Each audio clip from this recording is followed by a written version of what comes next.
Good evening, welcome back to another Monday night live stream. I hope everybody's well, hope you had a fantastic weekend. How is everybody doing tonight? What have you been up to at the weekend? Have you been playing games? Who's been painting? Who's been sort of spending some of their hard-earned cash on some new toys? Let me know what you've been up to in the chat. So as always, we will go and say hello to the good folks in the chat. He says, even though it looks like the chat is frozen on my screen here, and I can tell it's frozen because there's another chat to the right here which has a lot more stuff in it. So let me just open that up. Here we go. That's more like it. We've then got all you lovely folks streaming in the chat there now as well. So on my screen here, which is the older one, Peter Nicholas was first in earlier on today. I don't know what time that was because the timestamp's not on that one. Hello. Lord Maiden as well. Hello, Ian. How are you doing? And then we've got Ice Moon. We've got Stuart Mercury. Hello to you two fine folks. Blizzard says happy Dead Zone 3 day. We'll get to Dead Zone 3 in a little bit. Ortega. Hello in the rerun fella. As always. Hello to Kodos as well. Dom saying is that a new business opportunity, renting the studio out? We can organise a BlackJack weekend and we might spill a bit into the garden, but I don't think you'd mind. I wouldn't mind, mate. I'm sure we can put a few tents up in there, accommodate a few people. VJ, good morning to you, mate. Hope the run is going well. Christian, hello to you as well, mate. How are you doing? Wayne Haywood, good morning. Good morning. So I'm still on Australian time there. Good evening to you, Wayne. Jill, good evening to you as well. It says must be Monday. I spent at least 45 minutes thinking about just how much I'd have to win on the lottery to retire. Ready for the fun stream. You know what it is?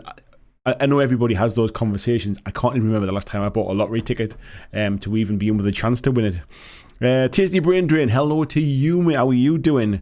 Good evening to Tiberius as well. Well, for as long as you stay awake, mate. I know you have a habit of dozing off early on at night time. John Ashley Smith, good evening, or good afternoon, I should say, from South Ontario. Nigel Jones, hello, mate. Hello, Busey as well. Kenneth Paulson, good evening to you, sir.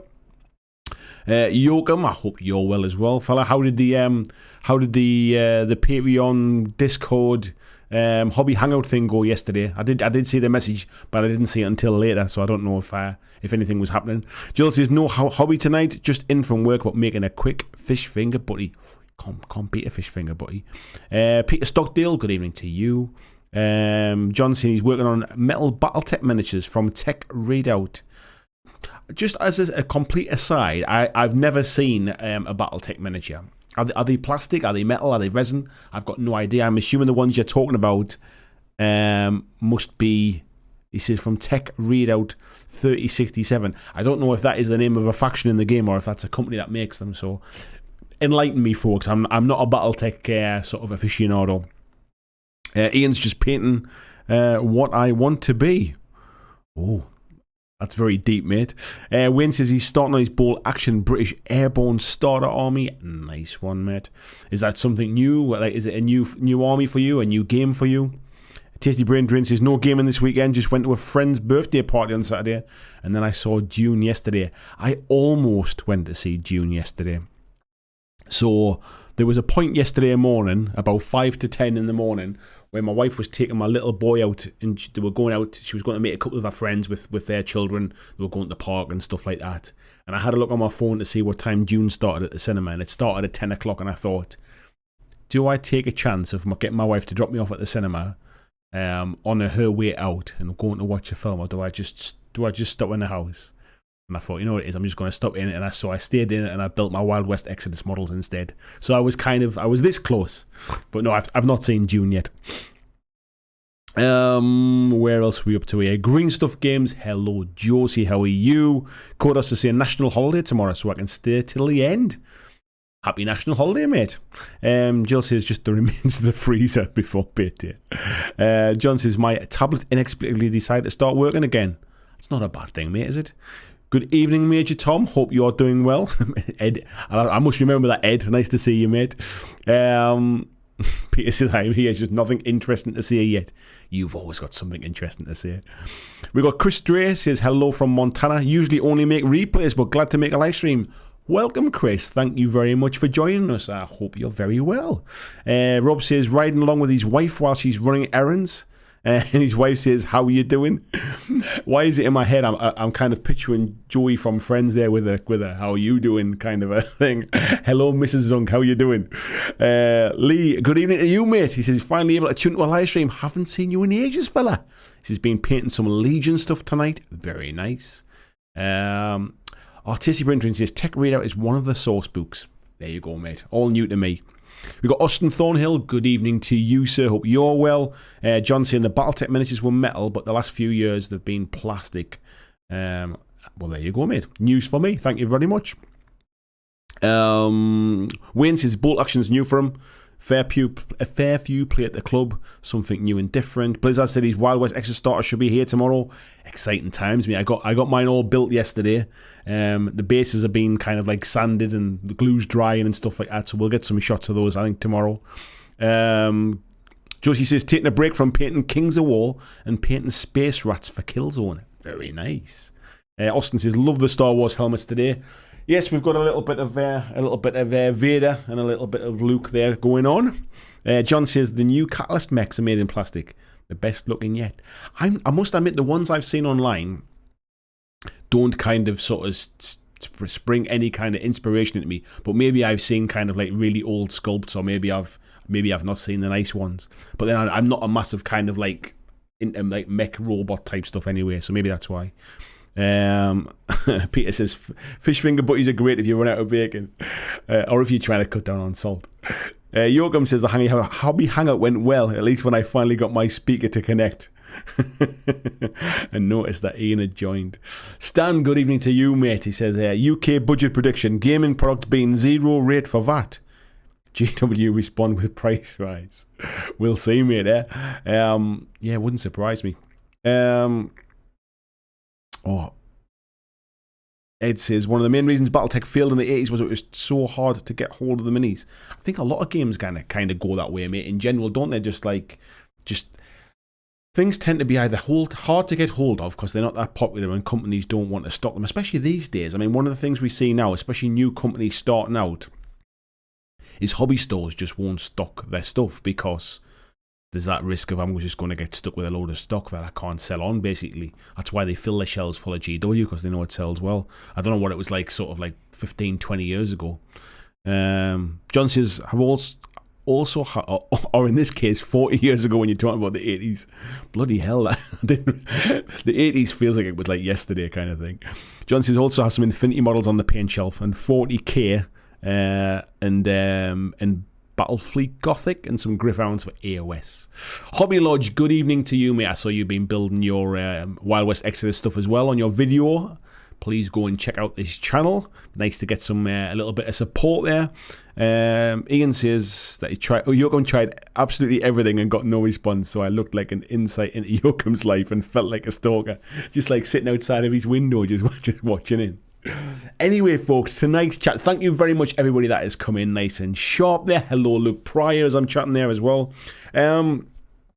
Yeah, tonight's chat, I had a stack of work that I needed to get done today, so I couldn't kind of hang around too long with kind of racking. Every Monday is the same. I think about it all weekend. What am I going to have the stream about? What's the subject going to be? Some things just obviously jump out at me. Other things I'm thinking, what shall I do? There's nothing really in the news kind of thing. There's nothing I really want to kind of talk about, or I feel like I know enough to talk about. Today was one of those kind of like sort of brain fart days. I completely blank. I couldn't come up with any topics this morning. So I just I wanted to get the stream up so everybody knows it's happening kind of thing. And I was trying to think of some topics. However, because I've been busy all day, it completely kind of went out of my mind. So I thought we'll have a bit of a ramble tonight. We'll have a bit of a chat. However, I have prepared some kind of some news items, if you like. I've kind of some stuff that's popped up in the news today or over the week. So there's some things I want to talk about. Because one thing I was going to talk about today was actually going to be Dead Zone. Because today is the day that Dead Zone 3rd edition launches. It starts shipping today. Or it should be in stores from today, in theory. And it's available to buy. It's no longer pre-order, shall we say. However, I'm sure some of you will have seen Mantic started to do their intro to Dead Zone videos. They launched the first one today, and some of you may notice that they were filmed in my studio. So I'm not in them. Like they are not kind of affiliated with me in that respect. They use my studio to film them in, and because I know obviously what all those videos are. I felt like I might end up just kind of talking about the same stuff. So I decided to not talk about Dead Zone for that reason tonight. But we can still talk about Dead Zone. I just didn't want to make it tonight's main topic. That was all. And what else was I just going to say there? Oh God, my mind went blank. There was something else I was going to talk about. Hobby Lunches, thanks for the shout out, bud. Yeah, it's been coming together nicely. No problem at all, mate. Always happy to kind of like to share the love and support other sort of YouTubers and hobby channels and that kind of stuff. It's nice to see people kind of sort of just sharing the stuff that they enjoy doing, mate. John says BattleTech's always been spotty in its availability, but it's popular here. Has been for decades. It's a game I keep hearing about, mate, but I must admit I have never seen it for sale anywhere that I've ever been in all the kind of times that I've been in hobby stores or even really late looking online. I very rarely see it anywhere. I kind of hear about it a bit more these days, but I've still never seen it anywhere. I've never seen it played. Busey saying Fighting Fantasy. I did consider that one, mate. I almost went for that one, but I thought we'll do a Fighting Fantasy next week. And the reason we're going to do a Fighting Fantasy next week is because, one, it's kind of the day after Halloween, so let's have a little bit of a kind of like a horror, kind of gruesome Fighting Fantasy story for that. The second reason is it is my anniversary of YouTube, so I think it's on the 2nd of November, so next week will be the 1st, I think. On the 2nd of November, I'll have been on YouTube for 6 years. 6 years to the day I uploaded my first video. So yeah, so we'll have a little bit of a kind of like a birthday celebration next week and a Halloween kind of Fighting Fantasy subject as well. So we'll do that next week. Love mentioning it's Halloween. Yes, exactly, mate. Coxie says, good evening all. Good evening, mate. No apologies. No need to apologise. So he's currently in Nottingham for a couple of days of gaming at Warhammer World with a mate. Hope you're well. Nice to see you, mate. Enjoying the games. Midget Tom there saying BattleTech rumbles on, but in the 80s there was a point where if the minis had been easy to get hold of, 40k would never have amounted to anything. Wow. Imagine that, eh? Imagine that's the reason that your business never took off and somebody else basically stole your thunder. Luke's is looking forward to getting the email from Goblin Gaming saying me Dead Zone's on the way. Not be long, fella, not be long. Coda says still waiting for the shipping confirmation for Dead Zone from the game store. I don't know how it works with Mantic, whether today's the day they start shipping out to stores and then everybody else gets it after that. I don't know if they've shipped it out to stores and then stores start shipping. I don't really know how their kind of like shipping and stuff works, but it certainly is available from today, shall we say. Ed saying, talk about the Marvel Crisis Protocol changes. I have got that in my subject, mate. I'll tell you, I've got a few things. I've got 1, 2, 3, 4, 5. I've got 6. I've got 7 kind of news topics to talk about, and I'll kind of break them in. I'll talk about one. We'll have a little chat about it and stuff like that, and then I'll talk about the next one, and we'll just kind of break it up like that, and we'll insert that in with the chat tonight. And then if the chat's drying up, if you lot are not really chatting much, you're not asking any questions or subject wise, at least we've got some stuff on the agenda here. Kodos is saying BattleTech was big here in the 90s and still played. And John saying he got into BattleTech originally in 86, still have his original set. Main problem it was the Dark Age hero click stuff that turned people away and let 40 clear. Hero clicks. I remember hero clicks kicking about, and I'm aware it's still around, but the kind of the weird looking pre-painted stuff never really attracted me. Lord Main says, does that mean we all get mugs if we attend the festivities next week? you need to get yourself a nice little cupcake, mate, with a 6 candle in it. That's what you need. Frantic says, new Warcry reveal on Saturday. That's on the list as well, mate. John saying, I also got a ton of the click game stuff when we played for a couple of years. Those models were fun to repaint. Right, let's we'll dive in with the first bit of news. And the first bit of news tonight is actually it's a little bit sad news, to be honest, or a little is sad the right word? It's not nice news so much, shall we say? So what we've got is Night Models. You might know Night Models. They make the Batman miniatures game. They have a bit of a checkered history, shall we say, with customer service. I think it's fair to say. I think it's probably best, and that is one of the reasons I don't really play the Batman miniatures game. Is it's been difficult to get a hold of stuff. They're not in the past, they haven't been the best to deal with. However, I do understand from what I've heard from people who do play the game, things have got a lot better. However, they will have a game coming out soon, or it's coming to Kickstarter, I should say, which is Batman Escape from Arkham Asylum. Like I say, it was going to Kickstarter soon. However, there's been some sad news tonight here, and I'll read it basically, and then we can chat. It says, unfortunately, we're getting in touch with all of you to share some bad news that has affected the entire Night Models family. This past weekend, one of the game's designers had an accident and is in serious condition. Today, we are waiting to see the evolution of him. I should stress there, they're a Spanish-based company. They might be a little bit kind of lost in translation there. I'm sure they don't mean the evolution. I think they kind of wait out.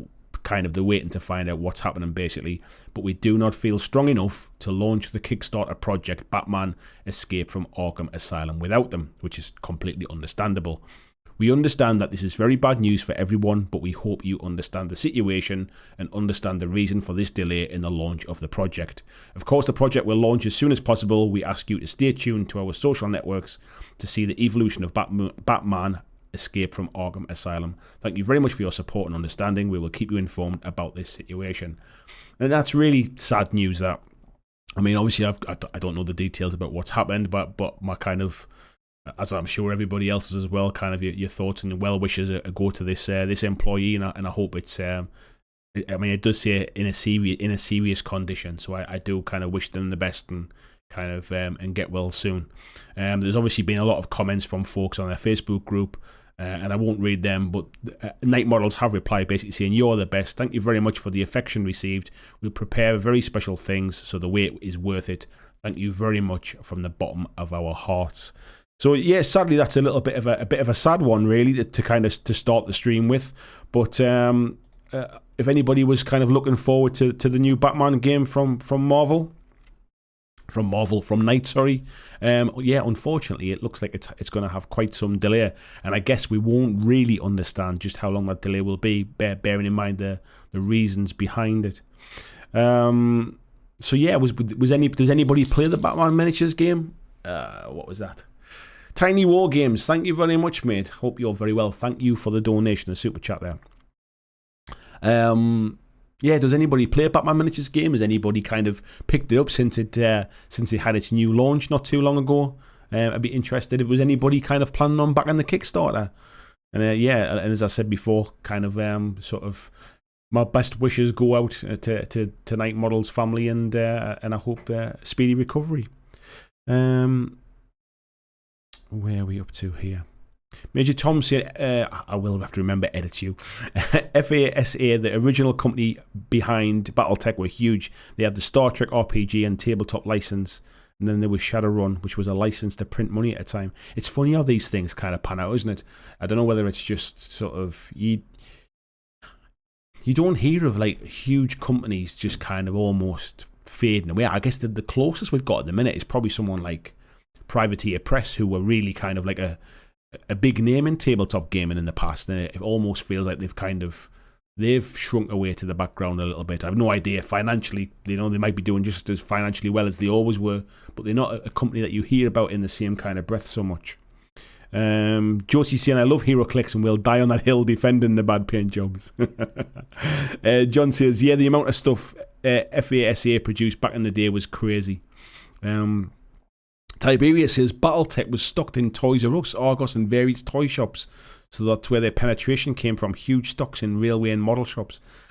I remember buying Mantic products. The first time I ever saw Mantic's miniatures was in Hobbycraft randomly, and to be fair, Hobbycraft used to stock GW stuff back then as well, and used to stock GW paints, and I'm going back, or it must be 11 years ago now, I think it was. But yeah, I bought my first Mantic models, the undead stuff I bought from Hobbycraft, and then when I saw them, I then went and looked online and found out the other stuff that they did. But yeah, that was where I first found them. It's a shame that they're kind of like, even though the hobby has grown and things are a bit more, maybe mass market's not quite the right word these days, but they're certainly becoming more mainline or more mainstream, if you like. It's a shame that kind of they wouldn't stack up in a toy shop or a hobby shop like that. Tiberius says, I've oddly bought into Batman miniatures game this week. Oh, there you go, mate. What did you buy? TC Brindrin says, yeah, I thought Battletech story developments that came up with for Dark Ages were dumb. So it is Dark... I've heard of a game called Dark Age. Is that nothing to do with it? Is Dark Ages so like a storyline within Battletech? Jill says, hard to get hold of, expensive to get into. Batman's my favourite IP, but sadly just not going to happen here. Sad to hear they've got troubles. Yeah, that's kind of one of the things with... I've bought rule books in the past, Jill. I've bought miniatures and stuff like that. The resin that they do seems to have a bit of bad press about it being a bit brittle and stuff like that. Again, I'm talking about like older stuff. I've not really kind of kept up to date with the game for at least kind of 18 months, 2 years. So things might have changed substantially since then. Yeah, it is quite expensive. But then I guess by today's standards, the price of GW and Marvel and everything else these days, Infinity's not cheap, for example. So, yeah, I guess it probably fits in along those lines as well. Kodos is saying, was always interested in the Batman game much more than Marvel. Yeah, me too originally, mate, to be fair. I'm much more a DC fan and Batman being my favourite, to be fair. But they're not really available here, and the history and model quality, yeah, deal, mate, yeah. VG says, never played or even seen the Batman game, never been a huge DC fan, although the only characters I probably play is Joker. Yeah, it was really popular kind of overseas. They're a Spanish company, Night Models, and it was really popular in Spain and in Europe. The original rule book was like almost a fan translation back to English, and it wasn't fantastic. And then Night Models, I think, did their own translation, and it still wasn't great. There was a bit of kind of context, I think, lost in the rules. By the time it got to like second edition and third edition, a lot of that had been ironed out. And by all accounts, the new edition of Batman now is really very good.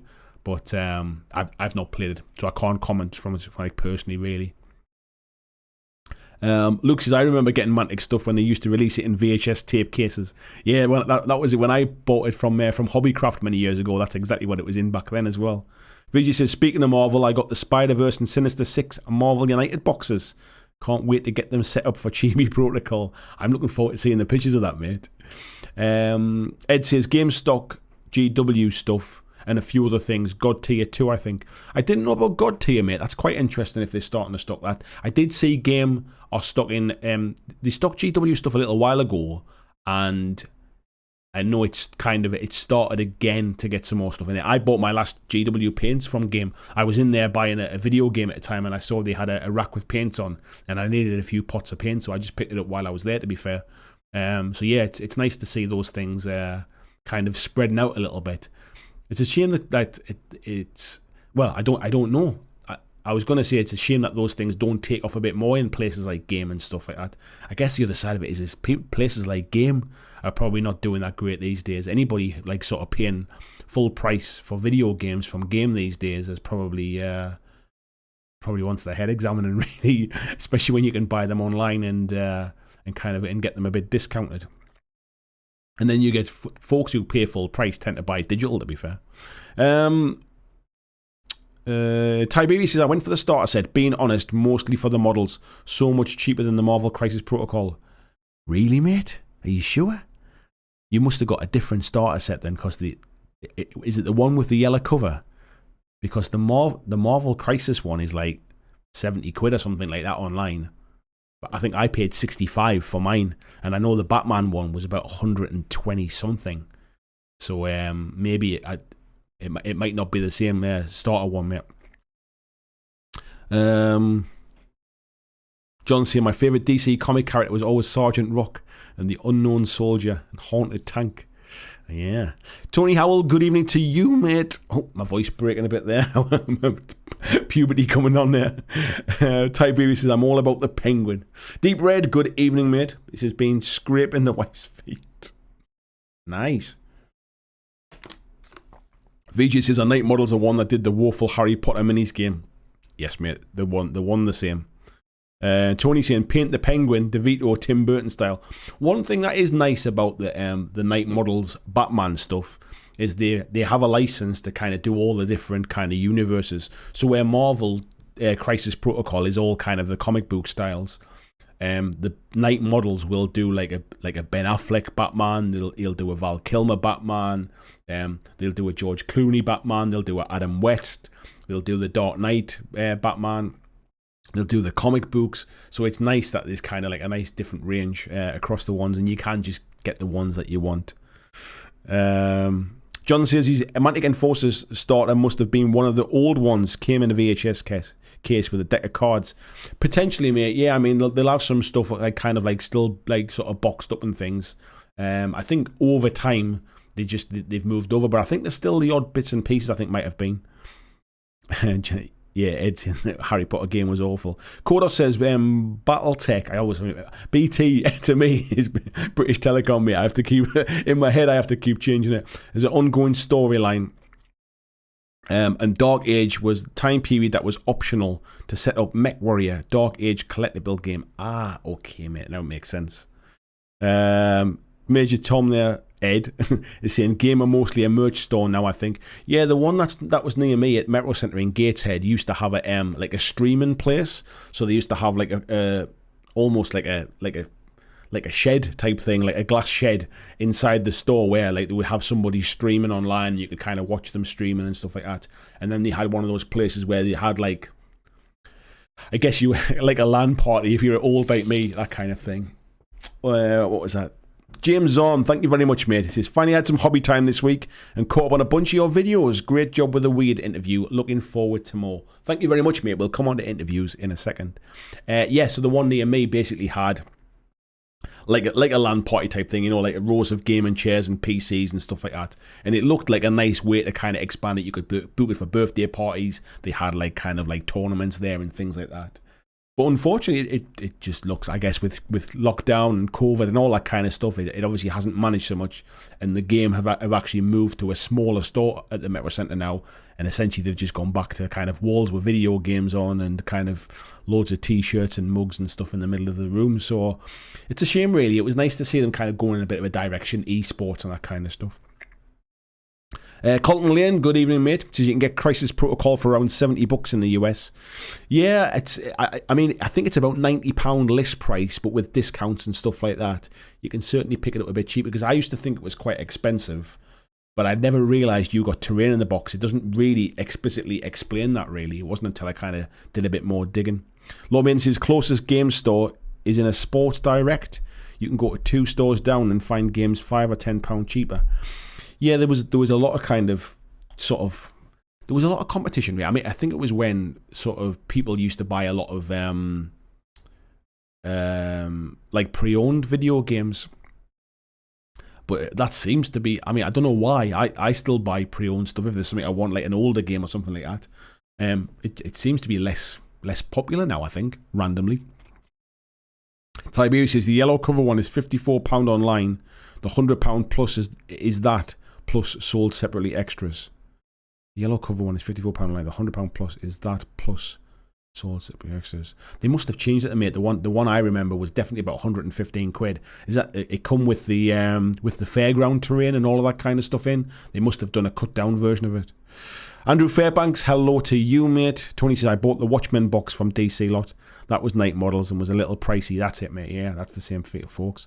Yeah, so James, thank you very much, mate. Just mentioned about the weird interview there. If you haven't seen the interview I did with Kyle Rowan, design lead at Weird Games last week, please do go and check it out.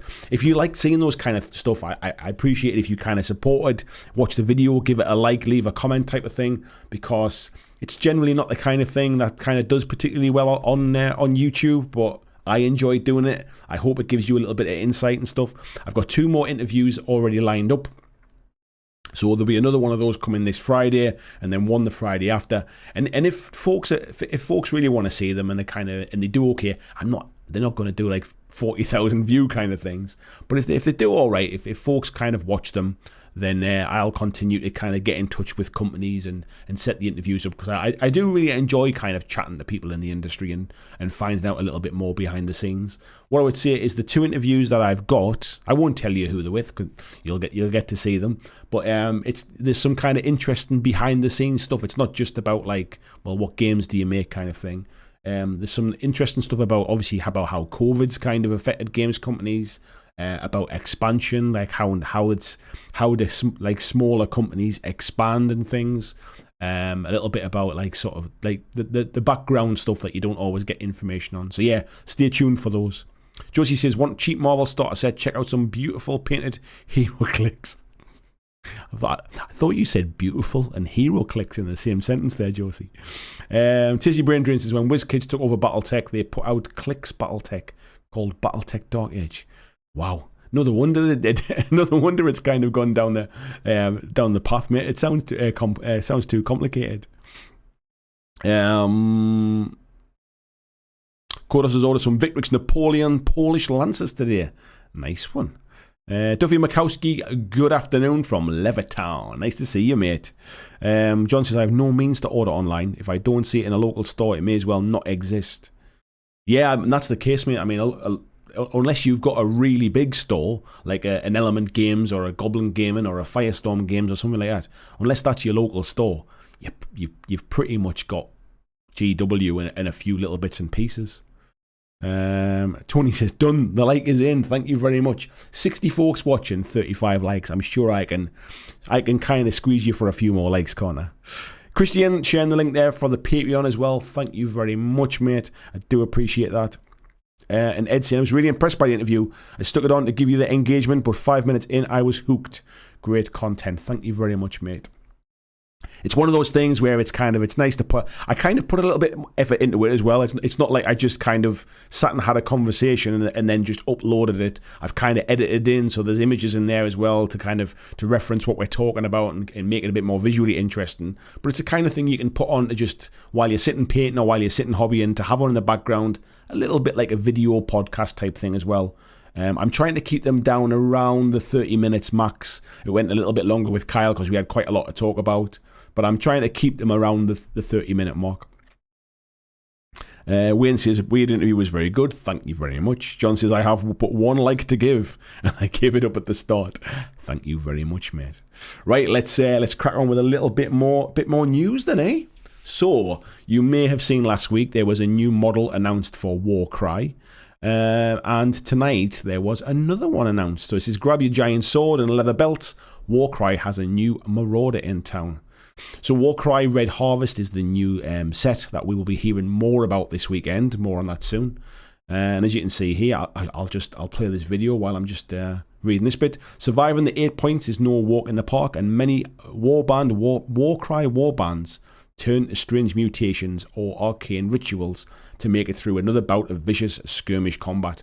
Some exceptional individuals, however, have no need for these puny tricks to emerge triumphant from the Red Harvest, requiring only grit, a good pair of boots, and a heckin' big sword. And this is a Slaughterborn, which is actually quite a nice model, to be honest. What I would say is it looks like a lot of sort of GW models. It very much looks like a Slaughter Priest. I think it's like is it Dark Oath? I think it is the faction that looks like kind of like a Dark Oath warrior. So if you couldn't see him any more intimidating, he's called a Slaughterborn. Rather than decking themselves out in gaudy spider masks and fancy cloaks, the Slaughterborn knows that a solid weapon and the favour of the ruinous powers are all a person needs to win their place at the ever-chosen's side. Now, I feel like in my head, I've seen loads of models in this kind of pose. I kind of went back very quickly before the stream started to try and find the reference of the one I was thinking of, and I couldn't.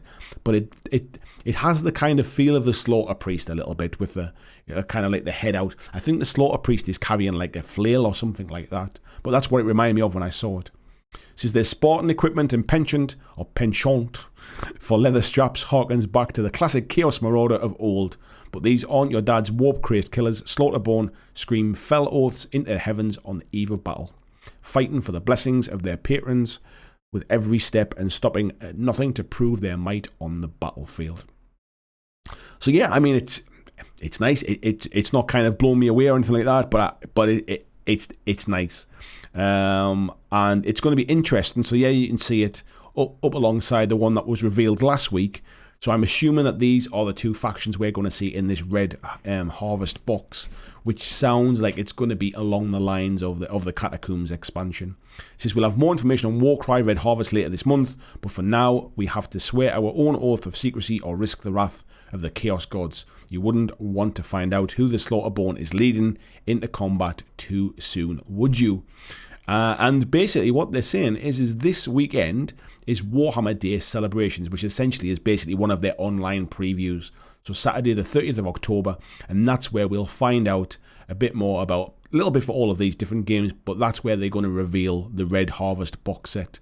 There's the times there. I'll leave them up on the screen so you can see them. I won't read them out. Essentially, UK 1 o'clock in the afternoon, and then the rest of the world kind of obviously working from that time. So yeah, so if you're a bit of a loose end on Saturday, it might be something. Is it Saturday or Sunday? Did I say Saturday the 30th? It is, isn't it? Yeah, Saturday the 30th. If you're at a bit of a loose end on Saturday and you want to kind of watch that, then yeah, by all means, tune in and see what the new Warcry expansion is about. So who's fancying the new Warcry expansion? I must admit, I love Warcry. Don't get me wrong, but I'm waiting to see what this one is before I kind of get too excited about it. The two war bands that they've teased so far, whilst they're nice, they're not something that would like the last set, which was Catacombs. I really like those Keen-Eyed Shadow Stalkers, and that for me was like, yeah, I love that faction. I'll definitely be getting this box set. These ones so far are not really kind of like, they're not screaming sort of by me at this point in time, but we'll see at the weekend. We'll see what they have. Let's have a little look here. VJ saying, definitely more interviews. Love the weird one. Going to give Malifaux a go in 2022. Nice one, mate. Yeah, I'm going to be doing a bit more, I think, next year, probably around the other side. It's a game I really kind of like. I've always kind of sort of looked at it and stuff. I love the factions. I love the background story. I've got a faction that I'm painting up in the background kind of thing when I get a little bit of time. I'm just kind of working away at it. So if I kind of plan for the future and sort of manage to get to a point where I've got a couple of small factions, I think we might get some stuff on the channel kind of early next year. Blizzard saying, love the interview. It was good to put a face to a name with Kyle. Yeah, it was nice to kind of. I've never spoken to Kyle before. We've chatted on Twitter, like in conversations kind of thing. Like I've got a contact at Weird Games, but it wasn't Kyle. It was Nathan Caroland is the contact I have. So it's not even like we've emailed or anything like that. So when I messaged Kyle to see if he would consider doing the interview, I was kind of I was more than happy that he said yes. Mountain Gremlin Games, hello fella. He said, evening everyone, can't stay long, but positive vibes to everyone. These are the positive vibes coming back out towards you, mate, as well. James says, you had me at Warcry. To be honest, I've not bought anything for Warcry since the Catacombs, so I didn't buy any of those books that came out, because I just knew for a fact by the time I get sort of time in to play with those books, it wouldn't have surprised me if there was like more books had been released and stuff, so I didn't want to kind of get stung with them a little bit. And again, this is another reason why I want to see what this box set's about. Vijay says, I listened while running, so missed any images. Yeah, nothing to worry about. Nothing that will kind of change your world. It's just I appreciate that. I'm a video channel, so I didn't want to just put the video up of me and him sitting kind of having a conversation. I've kind of edited it so at least there's some context about when we're talking about starter sets. There's images of starter sets. When we're talking about video games that he's kind of referenced and stuff like that, there's some images there. It was all that kind of stuff, really. Michael Cowan, good evening to you, mate. Busey saying, I've still not built and painted the Catacomb set. I've built and painted it. I ain't played a lot, unfortunately, and that was all the lockdown stuff. Ed saying, the effort showed, and Kyle's such a great ambassador for Malifaux. I was considering buying a set. There you go, mate. John says, oh, geez, last thing I needed to see. Babalush, good evening. Says, cheers, just joined. What topic did we settle on today? We're kind of having a bit of a news update, mate. So we've very briefly talked about a sad story from Night Models. We've just been chatting about the new launch for Warcry, the new Slaughter. What's he called? A Slaughter? Forget his name already now. That's how it That's how Slaughterborn. That's how Ingrainer was in that one. Yeah, the Slaughterborn, which has just been announced, and basically that on Saturday, Warhammer will be having their preview, and they'll be showing off the full set then. Ed saying Kill Team expansion, £105 if people hadn't heard. Yeah, that's next on my news to chat about in a second, mate. To be fair, VG says does nothing for me. Pose is pretty dull. It's kind of. It's nice, but that's all. It's nothing groundbreaking, really, I think. Jez, good evening to you, mate. Says someone at GW's been reading Conan. Again, I think, mate, again. Where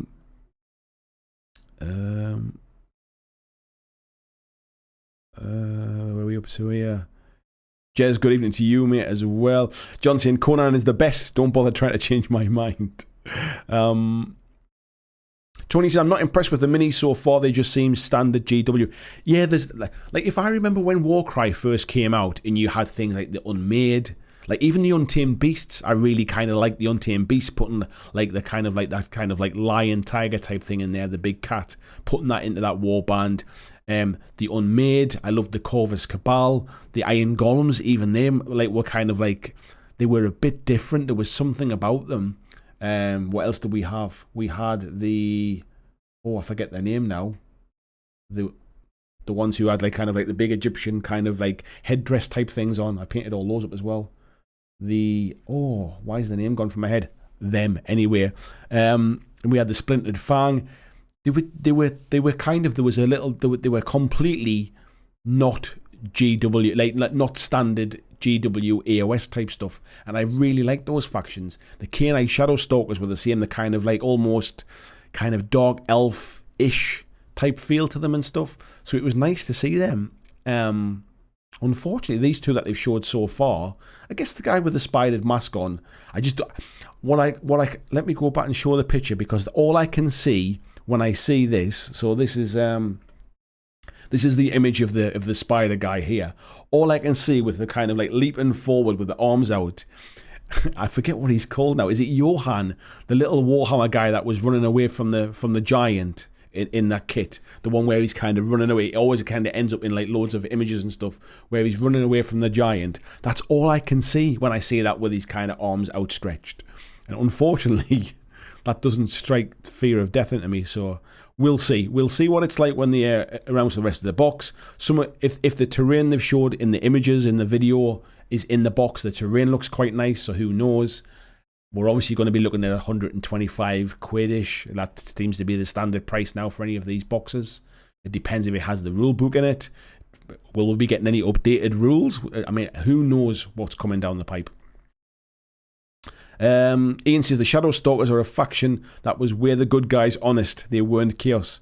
This just feels slightly different taste of chaos, like chocolate mint or chocolate orange.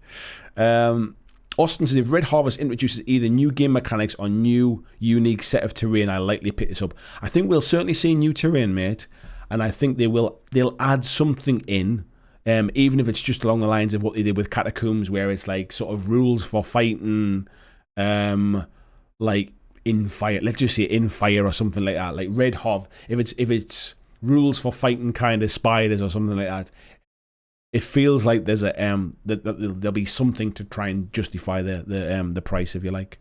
Mark Coxey says, keen to hear more about the new Warcry set during the update on Saturday, but I'll be at my brother-in-law's wedding. I'll probably be keeping an eye on the BlackJack Legacy Discord for updates. Best place to be, mate. VG says, I was cool with GW moving to mono pose for those really dynamic sculpts, but for this sort of pose, that's a yawn.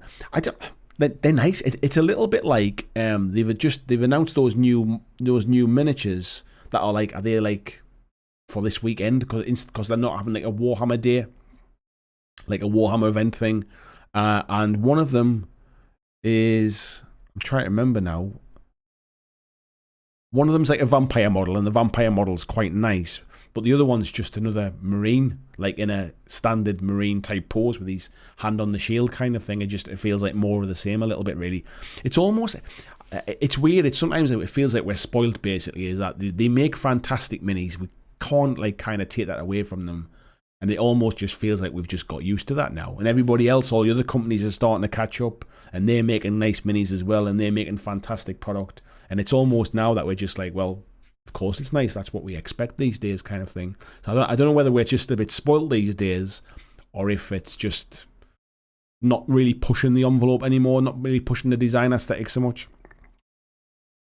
Kodos is saying more interested in Wild West Exodus set and Malifaux than Warcry.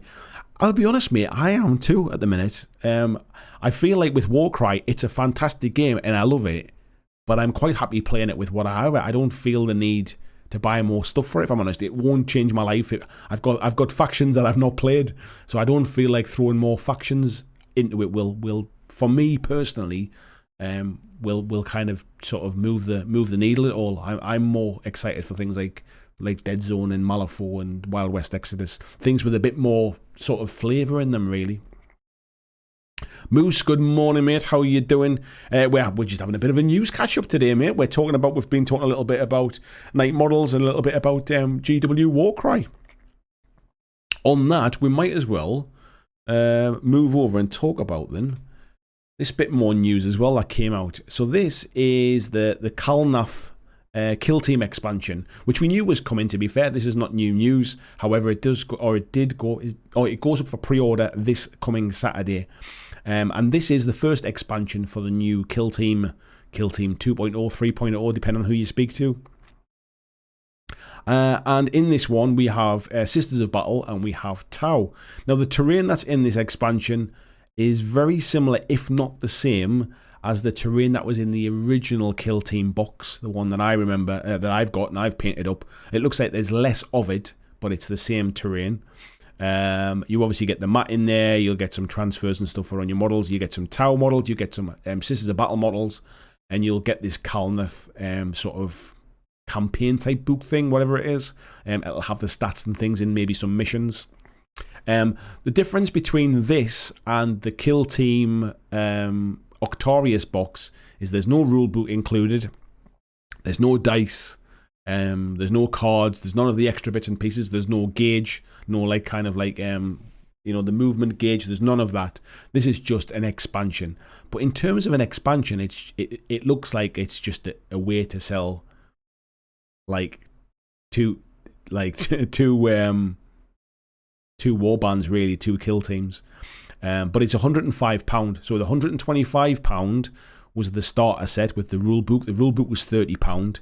So this is £20 cheaper than the starter set, but doesn't include a lot more stuff, to be fair. And I think there was more terrain in the starter set as well. So value wise, I guess you paid your money, you take your choice. It says you get two full kill teams. The stars of the show are the kill teams themselves, with the new Adeptus Sororitas Novitates, is that? Squaring off against an upgraded squad of Tau Pathfinders. So I'm assuming by what it's saying there is that these are new models. So that's the reason everybody will rush out and buy these. And then we've also got the Tau there as well. It says the Novitates are battle sisters in training, full of youthful zeal and a burning desire to prove themselves worthy of joining their power-armed comrades. The main sprue can be used to assemble a full team equipped with either auto guns or auto pistols and razor-sharp swords, led by an experienced sister superior. And there you have the sprues.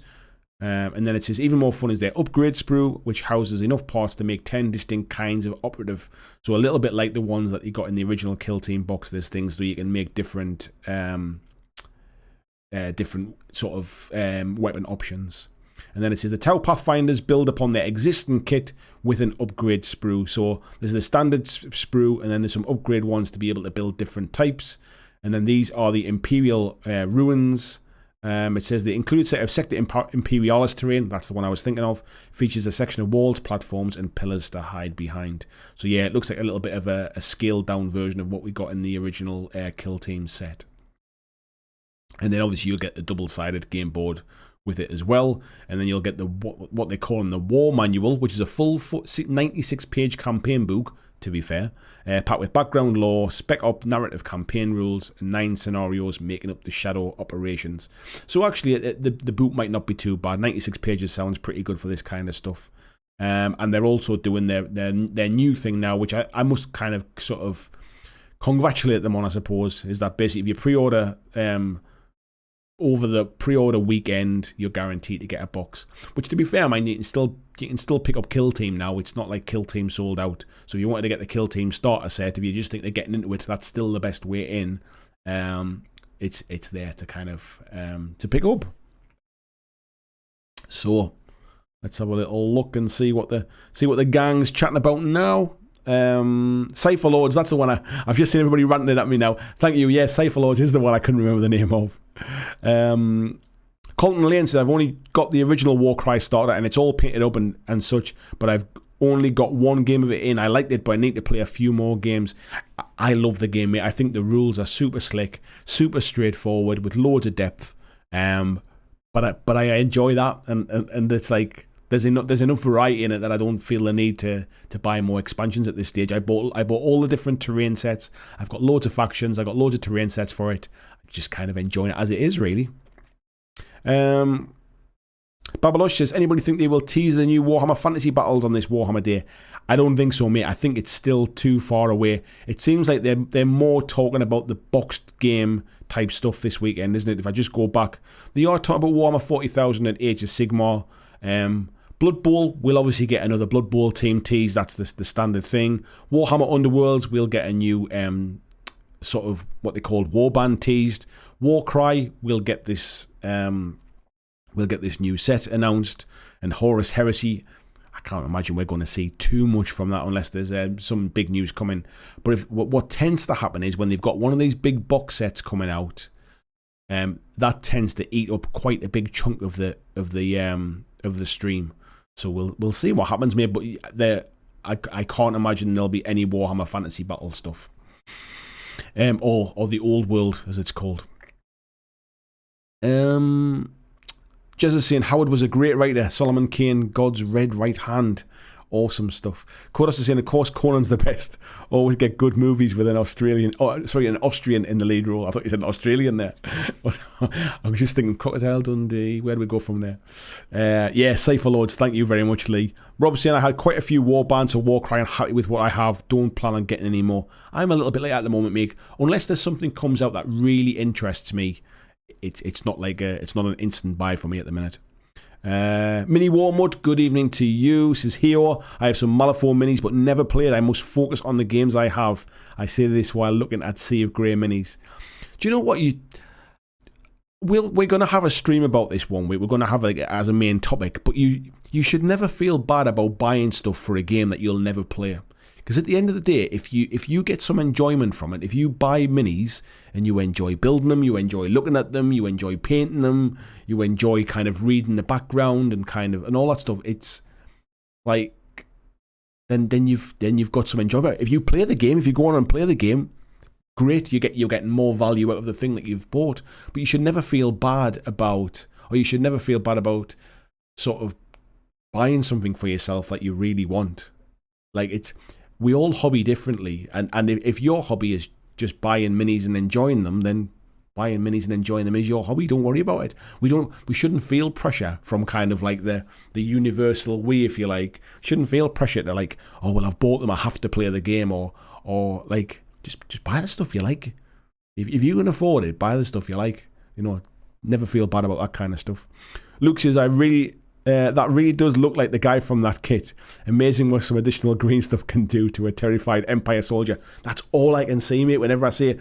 I think it was the first picture they showed of him. He was kind of like running towards the camera, and it was like, yeah, it's definitely that like Johan dude with a mask on. John says, I got one of the original Warcry warbands, the Iron Golems, cool models. The thing that bugs me about them is the fact that nobody is wearing any form of footwear. Unsafe when working with metal.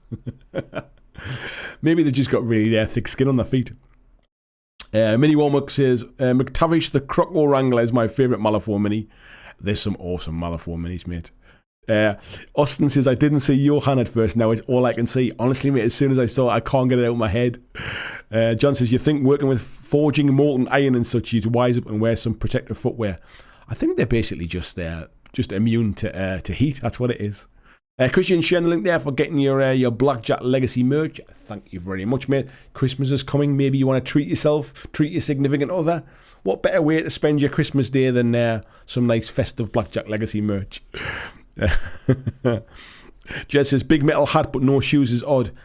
I would imagine it's to do with the battle, mate. If somebody's going to hit you with a sword or hit you with a club, they're probably not going to bang you on the big toe. They're probably coming for your head, so maybe that's why. John saying, someone wearing heavy proper boots and steps on an iron golem's instep. Camo, good morning to you. Jess says, cold chops or Lego, they'll have them. Yes. Even some busted beer bottles. Yeah, maybe that's part of their cult, like walking on broken glass. Coda says the new Kill Team box way too expensive for just an expansion, and we still don't know if the special team list will be available outside the box. I feel this business model does no good to the game. Yeah, I think that's where it's all going to be a little bit unbalanced and stuff. If you like, is that you had the original starter box came out, which had. It had the Imperial Guard guys with the masks on, Death Cause of Krieg, and then it had the new Orc Commandos, and then it had the stats for those. Then there was the new Compendium book, came out with all of the stats in for the other stuff, which people had to then buy if they wanted to play anything that wasn't in that box. And now with each expansion coming out, each expansion will come out with 2 warbands or 2 kill teams with their stats in the box. It does kind of worry me that it's like the only way to be able to play these kind of not overpowered, because that's not the word I want to use, but more like sort of more efficient, shall we say, these more efficient lists is to buy into these boxes. I mean, the other way to look at it is you are getting terrain, you're getting a board, and you're getting 2 war bands for £105. And then everybody's going to get kind of 20% discount, I guess, online and all that kind of stuff. Or should be, generally. Certainly from a UK perspective when I'm talking about prices. So, is it bad? Is it standard? I think we're just getting to a point where that's the price now. And there's no real point worrying about what the price is. It's just, it's either how much, you either agree with it and you'll pay it, or you won't, kind of thing. I've just bought a Hulkbuster for Marvel Crisis Protocol, so I ain't complaining about prices at the minute. Ed saying, Kill Team 21 killed my interest in new Warcry content by being so damn good. There you go. There's a bit of good praise for it. Vijay saying, finally at the painting table. Sorry, time to get the second colour onto these mechs. Nice one, fella. There we go. Oh, that did not jump up there. I need to try and catch up now. Where was it? There we are. Born to lose, live to win. Hello there. Says, now Andy, long time no see. Just finished painting for the night. New Kill Team 2 soon after Octarius, which I never bought, but now wish I had. Well, certainly, hello mate, by the way. Welcome to the stream. You can still pick up Kill Team. It's not sold out. It's still available. If you go to the GW website, it's still available to buy. I remember seeing it in my local gaming store. They're still out there to buy, kind of thing. I think this is always the way, basically, the way GW do stuff is there's always an expansion comes along quite quick after, while it's still riding high on a bit of momentum. They did the same thing with Kill Team the first time around. They did the same thing with Warcry. They do it when the new editions launch for AOS and for 40k. This is just how they do stuff, really. It's saying, worth noting that Rogue Trader, the first Kill Team expansion, was roughly the same price as the starter box too. I forget how much the Rogue Trader was, but to be fair, the Rogue Trader one didn't really sell, mate.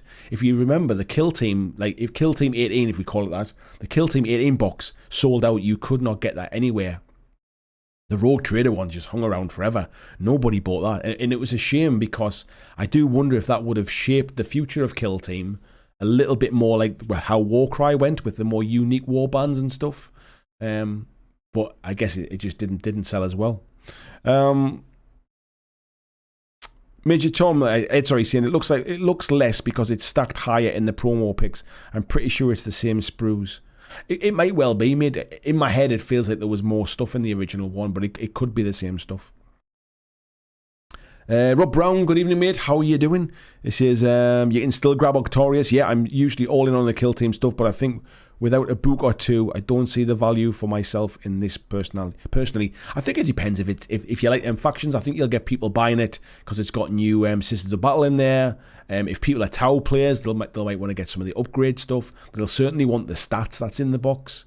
And I don't know what's in this 96-page book. It might be worth picking it up for that kind of stuff. So if you're a Kill Team player, I guess I can't see this selling out, but it will be. I'm sure what will happen is Saturday morning, it'll go up for pre-order. All of the YouTubers that get it early will do all of the videos. It'll give you a chance to see it. And at least now, if you pre-order that weekend, you're guaranteed a copy. So at least you get the chance to kind of watch the content first and decide if it's something that you want to spend your money on.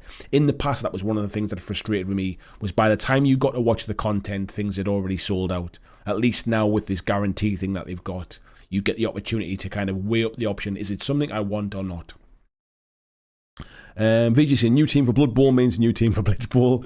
There is that, mate, as well.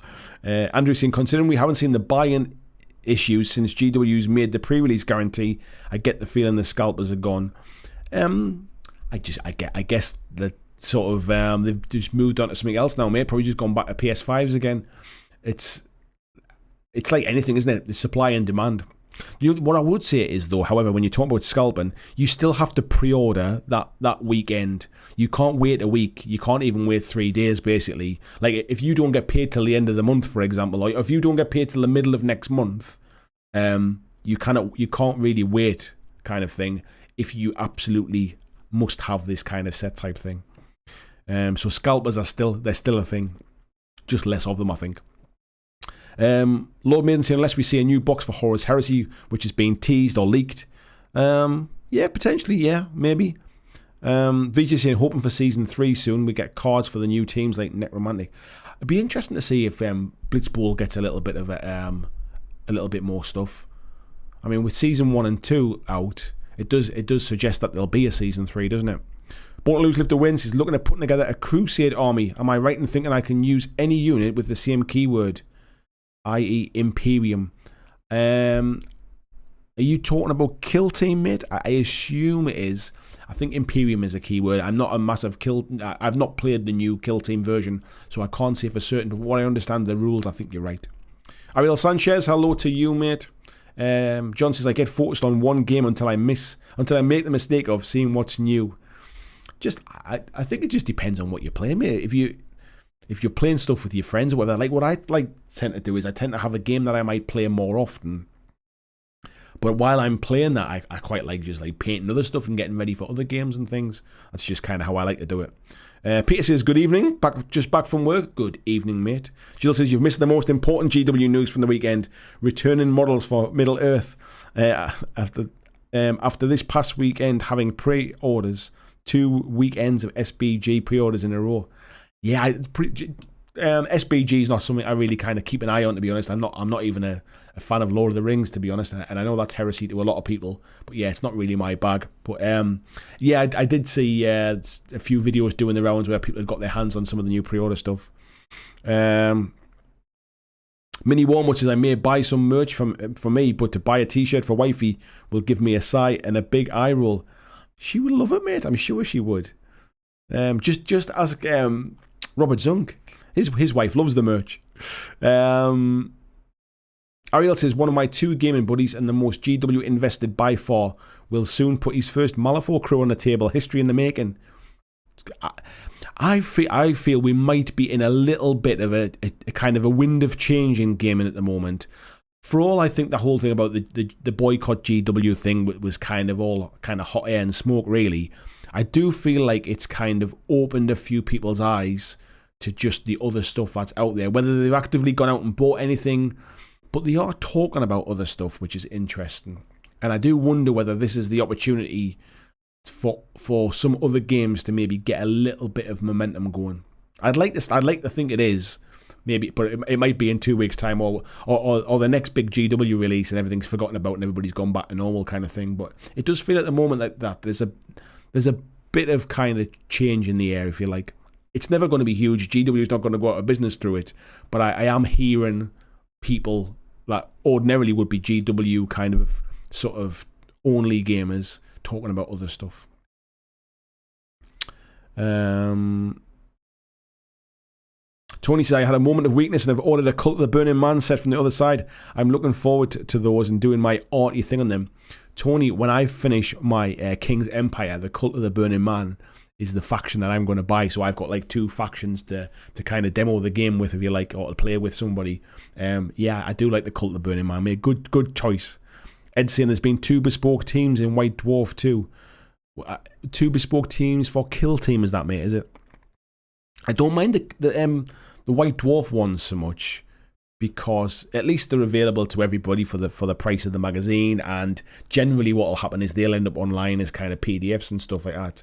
But putting stuff in like £105 box, I think, is a little bit weird, or a little bit harsh. VG says, my GW still has a copy of Kill Team Rogue Trader on the shelf. I remember going into Element Games and seeing sort of boxes and boxes of Kill Team Rogue Trader piled high. Like, I remember, like, when everybody was trying to get the Kill Team box, like, months and months later, they would see that box on the shelf and go, oh, they've got it. And when you get there, it was like, oh, no, it's Rogue Trader. Tony said, I like the Rogue Trader minis. I love the Rogue Trader minis, mate. I've got nothing against them. That's why I wonder if it had sold better, if it would have changed the future of Kill Team a little bit. Ed says, Rogue Trader sold really slowly, and then when it was gone, everyone whinged because the teams were really good once you figured them out. Christian sharing the other link for the merch. If you're based in the UK, there was a UK company does some nice merch. What I'm wearing tonight, this very fetching polo shirt, is from that particular company itself. Thank you very much, Christian. Ed saying the book has a new campaign and the stats for Tau and Sisters. Yeah. Rob saying, I guess GW will bring back FOMO and Limited if the scalping drop their overall sales. Haven't there? Didn't I see somewhere that their share prices took a bit of a hit recently? I didn't look into it to see what the reason behind it was, but I did see it had tumbled a bit. John saying, my game group has sworn off game until harvest time is done. Until harvest time, is there something specific with that? Is a sort of like a farming community or something like that, mate? Is there a reason why harvest's the reason? Or Ed saying there's been leaked images from new Horus Heresy box. There you go. That's what it'll be then, probably. I was meaning 40k Crusade narrative player. John says after another couple of weeks we'll be back Friday night Gaslands then with a bit of Battletech. Tiberius saying after you said you didn't like Lord of the Rings, I saw your lips moving, so I assumed you were apologising. Nah, not in the slightest, mate. Coda said, with the window of opportunity to look into other games from the boycott, I'm curious how Dead Zone versus Kill Team works out, as it covers the same niche at the same time. Do you know what? It only covers the same niche insofar as that it's a sci-fi game, sort of on a smaller table size, but they're very different games. They're very different games. I think that the thing is that anybody who was never going to look at Dead Zone before will probably still not look at Dead Zone now. Really, it's a game that if you try it, you kind of go, right, it's not what I expected. It's completely different kind of thing. I can't believe how well it plays. Unfortunately, because of the last sort of few years and demos and all that kind of stuff, it's just not been able to get it out in front of people. And I think people are still hung up on kind of older sculpts that are not particularly great. So it would be nice to see it do well because it deserves it. It's a fantastic game. Andy's allowed to be wrong. Nobody is ever wrong. It's just opinions. Peter says the GW boycott thing never influenced me. You never know the motives of the instigators. It could have been a good time to get a few shares. I don't think it really did anything, to be honest. I don't like. It might have kind of ruffled a few feathers. It gave some kind of YouTubers who cover that stuff something to talk about. But in the grand scheme of things, people are just going to buy what they're going to buy, really.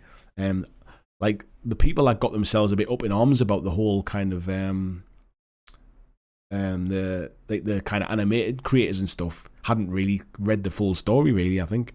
Camo says painted his first 2 Malifaux models over the weekend. Also bought the Outcast PDF from Drive-Thru. I quite like this stuff from Drive-Thru. Mate, I bought all of the old Malifaux version 1 or Malifaux first edition books. I think it was £5 for like 6 books or something like that, and I bought them just for all the narrative stuff, just to remember to go back and read all the old stuff. Tony says personal news, I've been going to my friendly little gaming store for the first time since 2 months before lockdown. Looking forward to catching up. You go, mate. I want to see pictures, mate. I want to see a big smiling Tony picture. Jill said, have Mantic said if they are re-sculpting all the old models? No, Jill, I think what they tend to do is they tend to update stuff over time, and they bring out new stuff. like for example, they're redoing the Marauders at the minute, which is their kind of like space orcs, if you like. They're redoing Marauders, but they generally don't re-sculpt stuff, just because it's almost kind of like throwing money away, I suppose. So yeah, they haven't said anything, but I think over time we'll see kind of updates and stuff. Peter said, I found a place that sells the new Dead Zone on this side of the pond. Looked like at my pile of unpainted Dead Zone and thought I might just get the new books first. I think that's wise, mate, to be fair. Jill says, Mantic's games all seem to suffer from once you play it, you like it. Yeah, I think it's just, like my personal opinion about Mantic stuff is, I think the boxes don't scream quality. Like in terms of if you pick up a GW box and then you pick up a Mantic box, it looks like it's cheaper. Right, and I know the box doesn't make any difference, but it does give you a subtle kind of influence. It does make you think, oh, I can see where my money's gone in this box kind of thing. Or like, you know, even though the box is going to go on a shelf, it's maybe never going to be used again and it doesn't really matter, it's that initial impression. You open up the GW box and everything's kind of, all the sprues are all nicely kind of like piled up, and all of the like the little dividers to stop the sprues damaging the books and all this kind of stuff.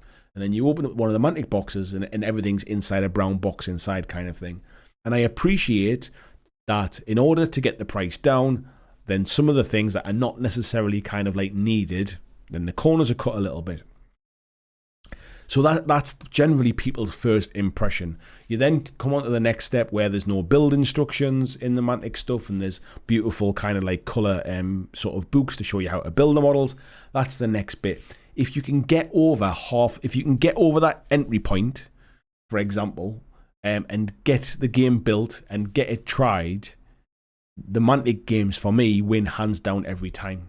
There's something about the way Mantic designs their games, and I know kind of like they bring in freelance designers, people like James from NeedyCat Games has done stuff. They do some stuff in house as well. But I like the simplicities of the way the games play. I like the fact that it's things like fixed stats and changing the amount of dice. Things like the movement in Dead Zone, not having to kind of have tape measures. It's a unique way to play the game and it's different. I like the way Kings of War is like a really streamlined mass battle game. I just enjoy the rule sets. I personally think they're great. But I can completely understand why people seeing them for the first time are either kind of remember old sculpts that they don't like, or are switched off by kind of like thinking that it's not as good, if you like. Lord Maiden, take care, fella. Luke's saying, listen to this and finishing the Dice Tower newsletter seems to be my new way of working. I'm glad it helps, mate. I'm glad it helps. Chris Day says, oddly enough, playing Star Breach with Ultramarines and Grandsons, and your bad influence led to a pile of Dead Zone 3 heading this way for me and my pint-sized henchmen. You won't be sorry, mate. You'll enjoy it. Jill says, I meant, are they doing redesign? So that answers the question. All of our players looked at the current factions and passed on it, trying to convince them they can just play with different models. You can. I mean, of course you can play with different models. Anybody. That's one of the beauties of Dead Zone is if you're not playing like at a Mantic sanctioned tournament type thing, in the same as any game, like you can use whatever model you want. But the difference is when you buy the rule book, you get those two books. So you get the rules and you get the book with all the stats in. That's it. Everything's there. There's nothing hidden away that you kind of like have to. So you could buy them and use any models you like. But yeah, I don't think there's any kind of. I don't think there's any plans in the short term to kind of to redo all of the sculpts, for example. John says game nights have been used the last month to clean and the process this year's crop. Okay, mate. I should remind you I'm Canadian and cannabis is legal. 4 plants per household. Everybody grows their own. Well, now it makes sense, mate. Josie says, spoiler for my next video, the Dead Zone space rats from Mantic are really nice. I like the space rats. Jill says, half the excitement is getting a new game is the whole hobby. Yeah, I agree, Jill. I do agree with that. Philip Dick, hello, mate. He says, just got Curse City, and I 100% agree with that statement. Everything feels premium. I think there's a prime example, mate. I was mega excited for Curse City. When the box arrived, the box felt premium. Everything in it felt premium. All of the cards, all of the tiles, the miniatures, everything felt great. And then I played the game, and I didn't enjoy it. Conversely, I've been playing, I'm just looking here, I've been playing Overdrive by Mantic, where like it comes in like an outside sleeve with a cardboard box inside, and everything's in like plastic bags. But once it's all together and I've got it all painted, it plays fantastic. I love the game. I've got the Dead Zone 3 stuff I've been building and I've been playing. Absolutely love that as well. It's almost like I kind of hasten to say it, never judge a book by its cover type thing, but there isn't that is part of it. You buy with your eyes. Like there's an instant impression of, have I got value for money here, by looking at things like the box, like the Wild West Exodus 2 player set I've been looking at this week. I love the way War Cradle package their stuff. So it comes with like a slip cover over it, and then there's that nice kind of War Cradle box inside with the kind of like the foil War Cradle logo on it. And when you open it up, all of the sprues are kind of like designed to stack on top of each other with like the little kind of like pin and dimple things, so that they each stack up on top of each other. It keeps them from like rolling about inside the box. The rule book and the campaign book and the build instructions are all shrink wrapped and kept together to stop them rolling about inside the box. All the bases are in a plastic bag, just stopping them from kind of getting scattered around all over the place. It's just little things like that. Like I was talking on the Weird interview the other day about Vagrant Song, the board game by Weird. The quality is I don't think I've ever seen a board game with quality of that level. It's on a different level. Even the box feels over-engineered. Like it's even printed on the inside, like with really nice quality. I'm just trying to think if I got it here. I think I might have took it back inside the house because we were playing it. Oh no, I haven't. Let me just go and grab it. It's on my shelf over there.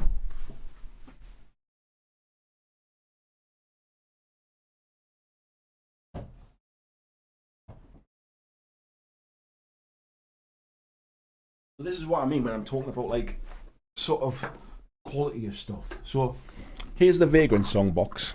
Let me just move this microphone a little bit. Here's the Vagrant Song box. You can kind of see how it's all like nice and shiny and stuff. It's all like quality. You got all that stuff on the back.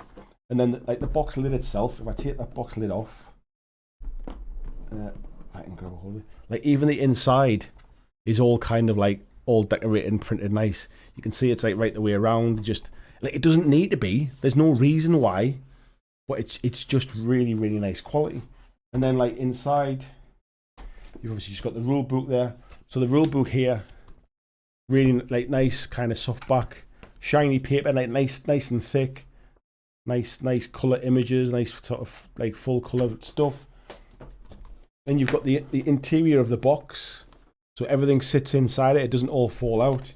You've got the board, like really nice kind of quality board, like trifold. It folds out like that way. But again, really nice quality. And then you've got the inserts inside.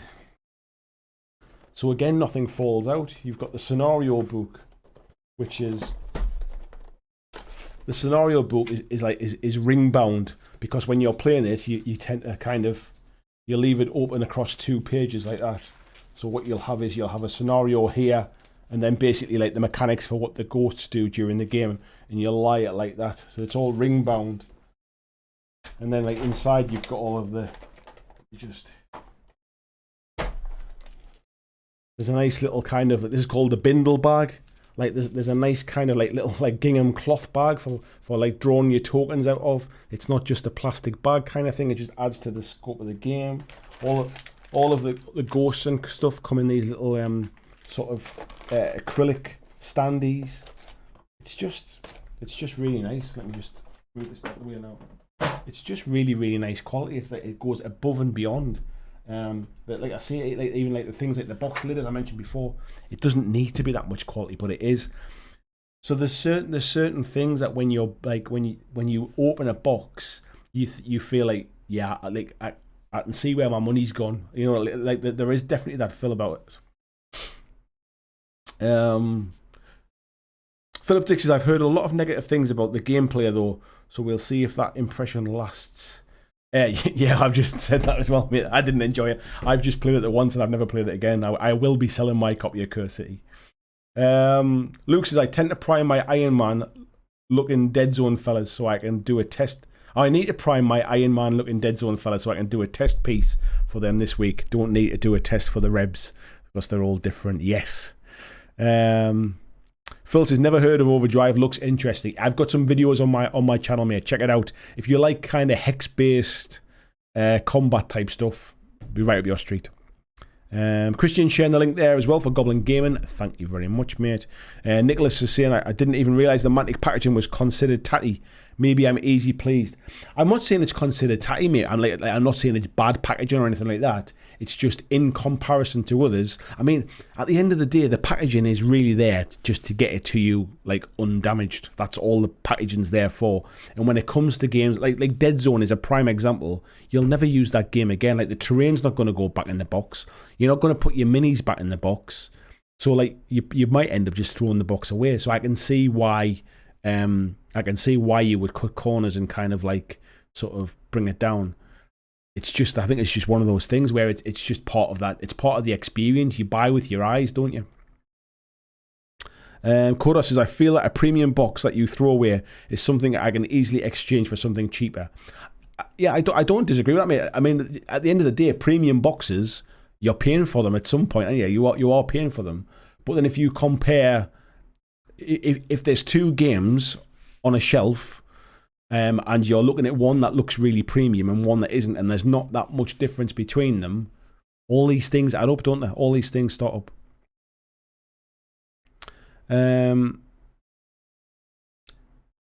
BG says, so if those of us that have come over to the Mantic games think the packaging is a bit average compared to GW, begs the question, would we be prepared to pay more to have better packaging? I think it just, it's one of those things that you never really know about. Like coming from my time in manufacturing and kind of making products, like we used to have these questions all the time about like, do people pay more for packaging? They won't pay more for packaging if you tell them the reason this is going up by 10p or whatever is because we're putting a nicer packaging around it. So if Mantic said we're putting up the price of all our games by £5 because we're buying nicer boxes, everybody would be up in arms and they would complain. However, if when the next game came out, let's say Kings of War 3rd edition, a new 2-player starter set comes out, and they put an extra £5 on the price of the box, and it's nicer box, but it looks quality. Like if for example, the Kings of War 3rd edition rulebook is one of the nicest quality products I think Mantic have ever made. I think it's absolutely beautiful. They've really gone to town on that. So if the cost of that quality is just hidden in the overall cost of something new, people don't even notice it. That's the thing. John says, the Mantic starter I got had little Ziploc baggies with all the parts, and inventory was not necessary, just to make sure I had everything needed to build the squad depicted on the package. An inventory was necessary. Sorry, yeah, it was. Yeah, exactly, mate. Fiji says, for me, it's a no. I prefer the lower entry price and savings. Honestly, mate, I think it's one of them things that you do it without even seeing it. It's one of the reasons why, like, if you're going to buy a Rolex watch, it comes in a nice box. It doesn't come in a cardboard box like with a little bit of foam padding and a kind of thing. It comes in a fancy box. It's why Apple spends so much money kind of designing fancy packaging for their phones and for their iPads and all that kind of stuff. It's all part of the theatre. It's all part of the kind of the idea is I'm buying luxury. We take this stuff for granted, but it's all around us. It's just one of those things. Fat Cat says, sorry I'm late. Hope everyone's well. Watching the Dead Zone 3 intro video from Mantic today. That was a very familiar looking studio. It was, mate. Where was that one? Oh, that scrolled up a bit too fast for me there. VJ says, I might be biased as I only really game with a couple of other people, and most of them have gotten started with non-GW games. Yeah, I think in the UK, certainly, like from my age group, I suppose, everybody kind of got started on GW games roughly, because it's really what you came across. It's what friends played. It's what you saw on the high street kind of thing. I think because of GW's very high prices in Australia, for example, versus maybe locally produced games or non sort of GW games, that's a bigger influence at the early part. But over here, I think we just grew up with GW stuff around us, really, most of us. Tiberius says, the absolute worst game packaging I ever had for a game was Mongoose, who put out models in a postage box with a colour laser printer paper sheet plastic on. Do you know what it is, mate? I'm sure there's still companies do that now as well, to be fair. Jill says, with our group, most of them don't have the time to paint more than a war and or two a year. They want things they're excited about. I can't grudge them just because I paint 300. No, that's it. Everybody should be just sort of play the stuff you're excited about or paint the stuff you're excited about. Andrew saying, I gave up on the unpainted gilt years ago. Yeah, exactly, mate. Tony saying you couldn't give a flying hoot about packaging as long as your minis are cool. I honestly think it's stuff that people don't take. I think people do it without even realizing it, mate. Honestly. Let me go. What's that one? Camo, thank you very much. He says, thanks for being on at a reasonable time in Oz. You are welcome, mate. Type B, oh, that was one. John said, no instructions was a little surprising, but they were easy enough to figure out. I really disliked the material they were molded in, but ultimately the models look really cool and I'm satisfied. That's kind of my point, really, that like the end goal, when you eventually get there, like is kind of worth the effort. But I think a lot of people are put off before they even get to the point to put that effort in, I think. Rob's saying, I have to go help put things away. Take care. Take care, mate. Thank you for coming in. Tiberius is saying, I think TC Combat do well with the universal box for everything that's printed up with all their games graphics on and a super nice sleeve over it. I can't remember. I don't think. I think I must have some of the old stuff. I think it was just brown cardboard boxes, to be fair. VJ says, does anyone really buy from looking on the shelf these days with all the stuff online? Which is fair enough, right? Except, when was the last time you ever bought a mobile phone by going shopping and buying online? It's when it comes, it's part of the whole package, mate. Honestly, you'd be surprised. I spent 15 years working in sort of manufacturing products that were going to go into stores, and we talked for a while about doing a certain size of product that was only going to be sold. So if you do online shopping, for example, and you ordered your product, there was this particular packaging size that was designed to fit in the little holders that go in the back of the trucks when they're delivering your home shopping. And what it said was, well, because it's only ever going to go out in home shopping, we could just put it in a clear packaging. It doesn't even need to have like sort of any branding on it. We don't have to print ink on it. It's better for the environment, all that kind of stuff. The packaging doesn't have to be as thick because it's not being handled the same way. And all of the research, as soon as you speak to people about it, it feels like we're getting cheap product. It feels like we're being ripped off. I'm not paying the same price for something in kind of in cheap looking packaging kind of thing. So there's way more to it. There's a psychology of shopping, mate. Nicholas says, more important than packaging, Mantic and lack of build instructions. Have to say, I can see someone is familiar with GW, then it's going to annoy them. Yeah, I mean, you get a lot of companies who do the online build stuff, and I can appreciate that from an environmental reason of cutting down on packaging, cutting down on weight, cutting down on printing costs. If you can, like, I think like War Cradle put like a barcode thing, like a QR code on the box, and you scan them, and it takes you through to the site where your build instructions are. Weird Miniatures do something similar. You can go and get your build instructions online. So I get doing that, but not having any build instructions always surprises me, I'll be honest. Tiberius says the solution could be frustration-free packaging, cheap OEM packaging if you buy direct and select it and get a discount. I think the problem with that, mate, is it becomes more expensive because then every product then has kind of two options. So it's like a stock thing. It's just from a manufacturer, it makes sense like when you think about it, but in reality, it becomes more expensive to do, unless you're hand packing every single product that you sell. Quotas is saying, going to a game store, those games with premium packaging are always suspicious. Is often they save on the inside with content or rules. I disagree, mate. Tony says, I look in the minis and buy all sorts of obscure stuff. John says, the best thing about Mantic that I bought was the reasonable price for the quality, roughly half the price of similar GW models. I think the difference is, mate, obviously you're senior over in Canada, and I think that's the difference. Here from a UK perspective, it's not half the price anymore. GW stuff is expensive, but everybody else is not like, they're not like half the price of GW here. And I think that's maybe the difference. VG said, no, most got started on GW games. I got started on non-GW. Yeah, there you go. Ian says, I really checked out of price concerns. I have what would have cost me $60 per model for 40 awesome giants. I printed 250. Also, we're talking about 3D printing, and that's different again, isn't it? John said, I feel there should be a crowdfund to help the Aussies and the Kiwis. Yeah, VG agree about the build instructions. Andrew says, to be fair, I bought my local Necromunda Dark Uprising on Saturday.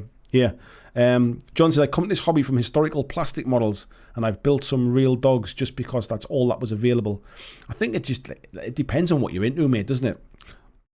Ed says, you're spot on about packaging and marketing. Look at how simples entered the language, or how the colour of salt and vinegar crisps changed to green from blue in the late 80s.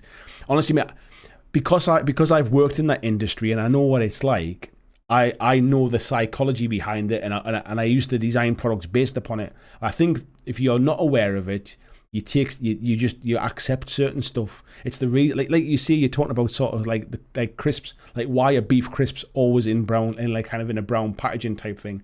Why are prawn cocktail crisps always in sort of like that pinky coloured packaging? It doesn't matter if you're buying Tesco's own make, if you're buying Asda's own make, if you're buying Walker's crisps, they're always in that same colour packaging. It's all to do with that kind of like that psychology.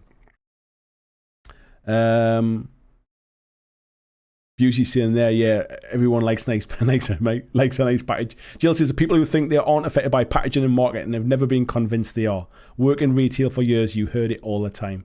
Yeah, it's if marketing and all of that stuff didn't work, companies wouldn't spend all that money on it, believe me. Busey says, I'm not that environmental. I like unwrapping plastic and opening nice boxes. Josie says, I got started on Hero Clicks.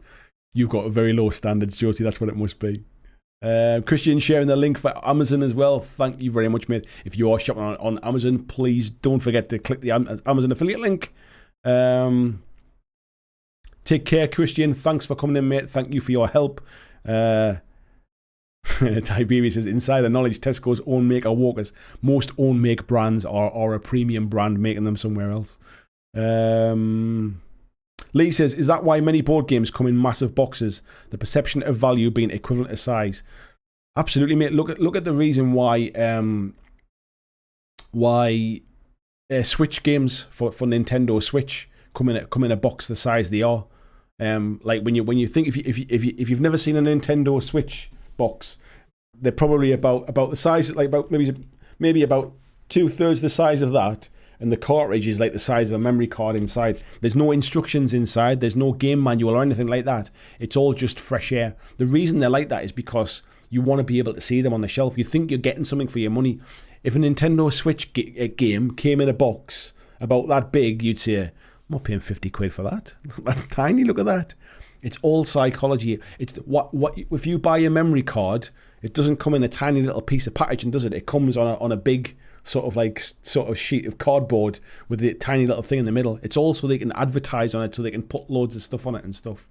Honestly, when you start getting into the manufacturing process, and I appreciate it's not really game stuff, but it is game related. When you get into the manufacturing process and you realize how much like printing costs, and whether you do like 3 color prints or 2 color prints or 5 color prints, and the way you print stuff is obviously you overlay colors over each other. And when you're designing stuff, you can design it to be, I only want to use 3 colors in this print, because what will happen is it'll be cheaper to print and it'll be faster to print. And you design something to be like a 3 color print. You'd be surprised the difference in price. If you say, I don't want 3 colors, I want 5 colors, you'd be surprised how much the price goes up. And all these things are consideration. If all the stuff we're talking about didn't make a difference, people would just print everything black and white. You wouldn't worry about it. Like, of course it makes a difference. Driz78, hello mate, or Dritz78 I should say. Mantic have started to really grind on me with no build instructions. Some of their minis don't fit together well. Armada ships are hit and miss for quality, and the Mantic's point scheme is a joke. The Mantic's point scheme thing, I must admit, I don't even bother with it these days. But I agree. I think build instructions should be in there, or at least should be online that you can build them. Brian Sheen, hello. See, I think Battletech is more popular in North America since it was a domestic product in its creation and GW was an import. Yeah, I would imagine that's probably why, mate.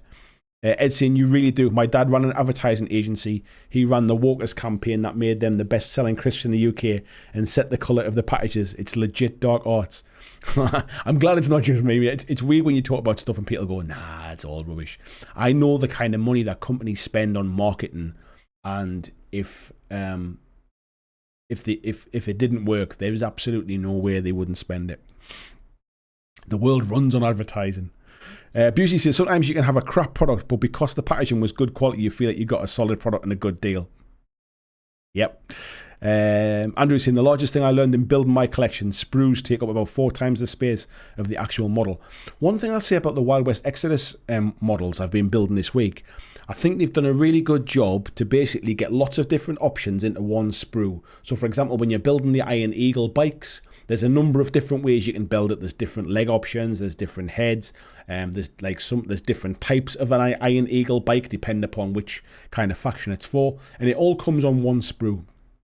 The problem is once you've built that bike, there's so much stuff left on that sprue that it feels like such a waste. Like I feel bad kind of throwing it away because you'll never use it. Like you can't do anything with those bits that's left. Like there's not much I can do with a left leg or a right arm. And I know people are going to go, oh, you can kit bash bits and pieces with them. I'm never going to kit bash stuff with it, with the bits and pieces that's left on these. There's a lot of stuff left on that sprue because I can't use them to build another bike, because if I buy another bike, all them bits will be on that sprue again. And it does feel a little bit wasteful. Like we're talking about like the amount of stuff that's left and things. It feels really wasteful to have all them stuff. And it's not universal stuff. Like it's not the kind of things where, like, if you're building GW models, for example, you might say, oh, well, I'll clip out all them different kind of weapons because I might use them on a different model type of thing, or I might want to build more with that. These ones are kind of specifics to that model that don't really kind of fit elsewhere. Where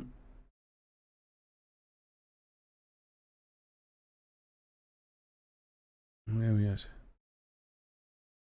Kodos is saying locking different at packaging might be because of a different mentality for UK, but unnecessary premium package you throw away annoys people here. I must admit, mind, from a US perspective and a UK perspective, it's quite important. But I do notice a bit of a difference when you go across to kind of to sort of mainland Europe and stuff. There's a bit of a different attitude to it, I'll be honest. Just scroll down here. Jill says, did you figure out the flight stands? Yeah, they're for going underneath the Iron Eagles. You get way too many flight stands, but I think it's because they've produced one sprue full of flight stands and they've just put one sprue in the box, but you only need 4 of them basically. I think the difference is some of them are standing quite straight and some of them are like curved. So yeah, I'll be adding them on, but because they're clear plastic, you don't want to glue them onto the base and then glue the model on and then prime them. So you have to like kind of, and the way you like with flight stands, you want to kind of cover some of the base in over the bottom of them stuff. I might have to try and glue them to the base, mask them off, and then do the base and then spray them up that way and then take the mask and tape off afterwards. Jez says, for packaging, but at a great price, oak-bound minis sometimes do warbands in round screw top tins. Wow. Night Ed, thanks for coming in, mate. Jill saying, send them here. I have a bits box that eats sprues leftovers. The best thing I can think of doing with them is melting them down to use as like green stuff, plastic stuff. Cora says, for leftover sprues, there's a lot of guides around how to use leftovers to build terrain. Yeah, I ain't never going to do that though, mate. That's the problem. Right, news-wise, we're still talking, aren't we? So we're talking about Dead Zone there. So yes, it is Dead Zone 3 day. Today is the day. It does say available on back order on here, but it does say it's a pre-order and will start shipping from the October 25th. Now, Mantic did say it had been selling really well and there was potential that they were going to sell out ahead of launch day. They will be getting more in. They'll just have to get more ordered and get delivered kind of thing. But fear not if you didn't manage to pick one up. But yeah, Dead Zone 3 day. And yeah, please do check out Mantic's videos for the Dead Zone launch. They did come and film them in my studio, which is why it looks familiar. So yes, please check them out. And if you like the videos, because I edited them, Please tell them. The other bits of news I want to talk about as well is Malifaux Burns. This is old news, I guess. But Malifaux Burns is the new expansion for Malifaux by Weird Games. And that comes out this week as well. So this was old news when we found out about it. I mean, this came out August the 11th was when they told us about Malifaux Burns. It feels like a million years ago now. But yes, it says it's coming out in October. And I think it comes out on the 27th, 28th, maybe. I think it comes out this week. So yes, if you're into Malifaux, or you just like the background lore and you like to read the stuff, what Malifaux Burns is basically adding is all of the different masters now have an alternative kind of version, which gives them different abilities, makes them play in a different way, also changes the way that their faction, that the crew that you build plays as well. And one of the interesting things is in Malifaux, you tell your opponent what faction you're playing. You tell them what master you're playing, but you don't tell them which master you're playing. So that way it kind of stops that kind of almost that meta that builds up over a long period of time. So it's going to be interesting to see what this does to the game. I can't wait to get my hands on this book. Can't wait to get my hands on some of these new models as well. Because these things are, the way they're releasing these new masters is because most people will already have those masters and stuff.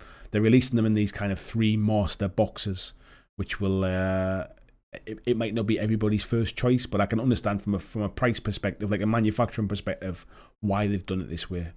So yeah, get your hands on Malifaux Burns.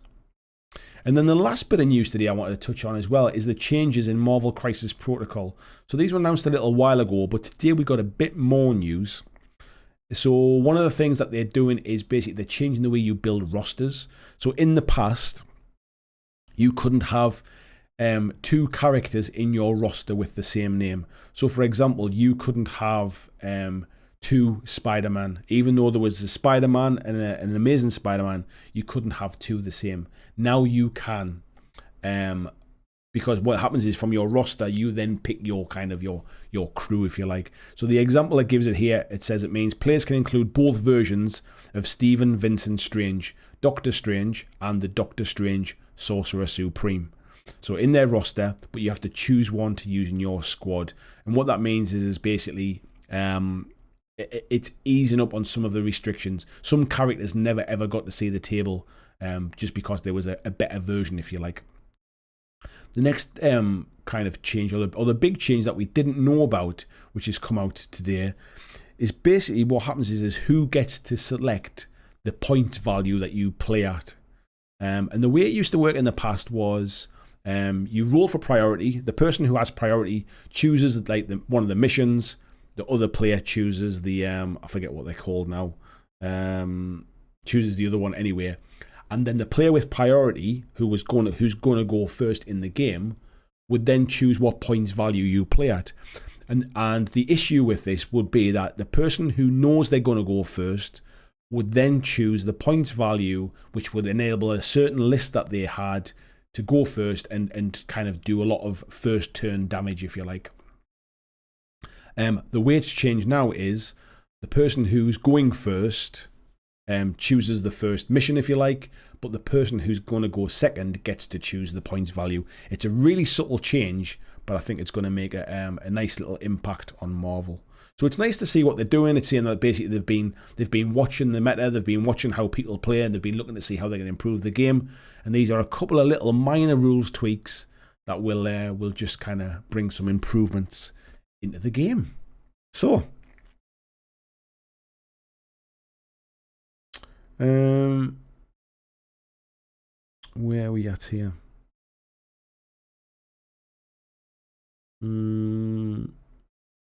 Jill was saying, yeah, I always mask flight stands until they're fully painted. 100%. I never know whether it just, what I end up doing generally when there's flight stands is putting them on the base, but not gluing them to the model and having to paint the model separately. Tiberius is saying, Tor Minis, who did Relics, have models that came in tins. Ah, yeah. John saying, sprues are an excellent source of scratch build material. Yeah, I don't scratch build me. I don't enjoy it. I'm not that creative when it comes to that kind of stuff. Tiberius is saying they're out of stock of relics, which is a terrible shame. I think TT Combat have kind of put relics to the side for the moment. I think they are planning on doing something with it in the future, but they've just put it to the side because they're busy working on Carnivale, and they are, how can I put this? They are ramping up production to be able to make more stuff. So they're in the middle of a kind of like a bit of a growth at the moment. Austin says, I wish I could get into Malifaux. The gameplay looks great, but the minis just aren't my thing. Like anything, mate, everybody's got their own taste and stuff. I love the Malifaux minis, mate. They're probably one of my favourite ranges, if not my favourite range. Bit of chat going backwards and forwards. Tony says, keep it light and delicate and it will be top bollocks. I don't know what that was about. John says, no shame, I only got started early with kitchen. I got started early with kit bashing. No, I just don't find it interesting. I'm not a huge fan of building minis, if I'm honest, mate. I kind of, they're a means to an end for me. I have to build them because I want to paint them and I want to play with them, really, but I don't enjoy the building process. It's just something I have to do. Yeah, so we did manage to kind of to pad the chat out there tonight and go through all the different bits of news items and stuff I wanted to talk about. We chatted about crisp packet colours. We've chatted about all sorts of stuff tonight. Is there anything anybody else wants to kind of to pick up? We've got about 10-15 minutes left before we start to wrap things up. Is there anything you want to talk about at the end of the stream? Excuse me while I get a drink of water. Yes. So anyway. War Cradle, Wild West Exodus. This is what I'm currently working on at the moment. I've built all the minis up. I've been doing the bases. They're going to get primed tomorrow, so potentially might be painting them on the stream on Wednesday. I'm not sure. We'll see how it goes. And also, obviously, Dead Zone. I'm in the middle of doing the painting video for the terrain after the feedback from the build video, so that should be coming out soon as well. But yeah, so plenty of things happening in the background.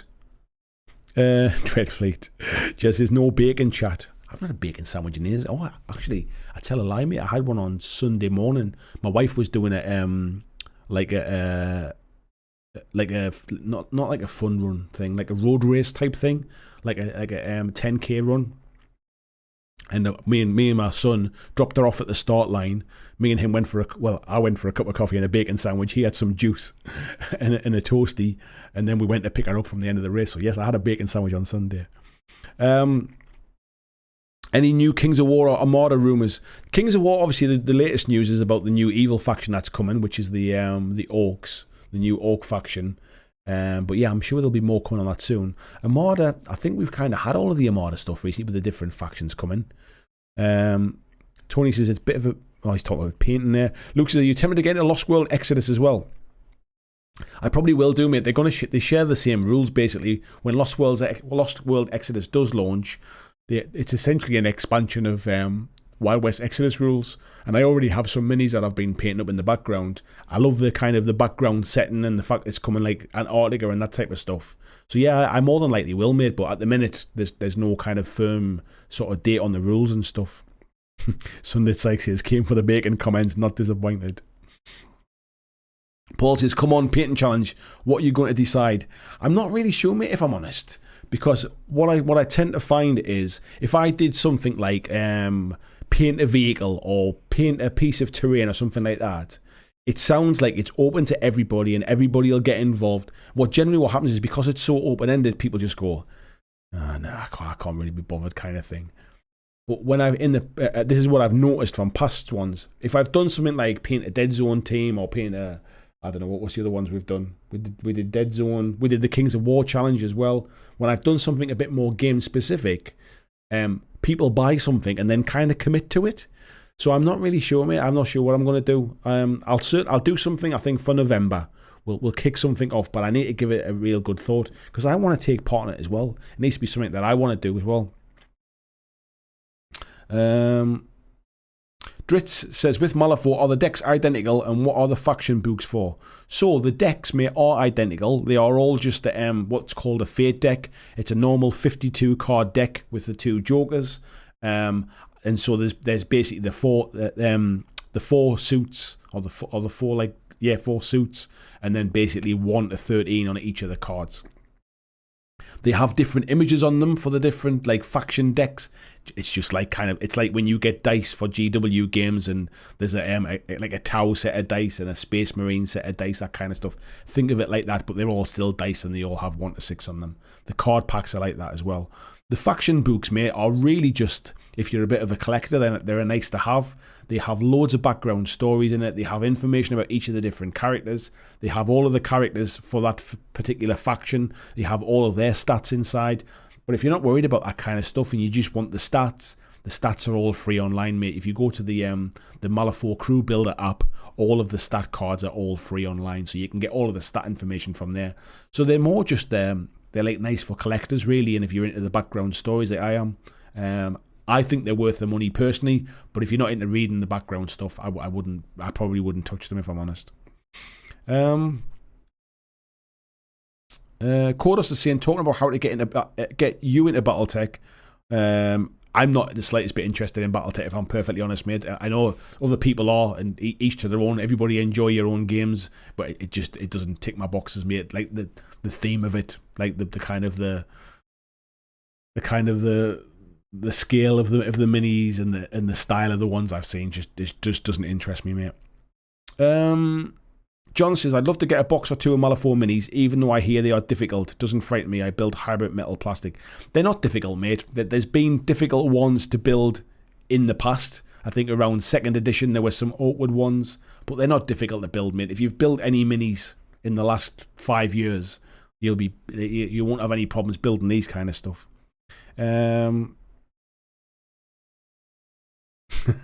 Bacon Jack Legacy. I like that one, mate. Codus is saying PS and Saga Age of Invasion is going to be released soon. I don't know what they are, mate, to be fair. Peter says, I've not had no bacon for 2 weeks. I'd be likely to bite a live pig if I see one. Paul says, pick a game I'll consider buying in. Yeah, I will pick a game, mate. Or I'll certainly pick something that's... What I'll do is I'll probably pick a game and then I'll pick an alternative. So if you don't want to join in with that game, but you still want to join in, here is the alternative. But what I've found in the past, like I say, if it's open-ended, most people just don't commit to it, really.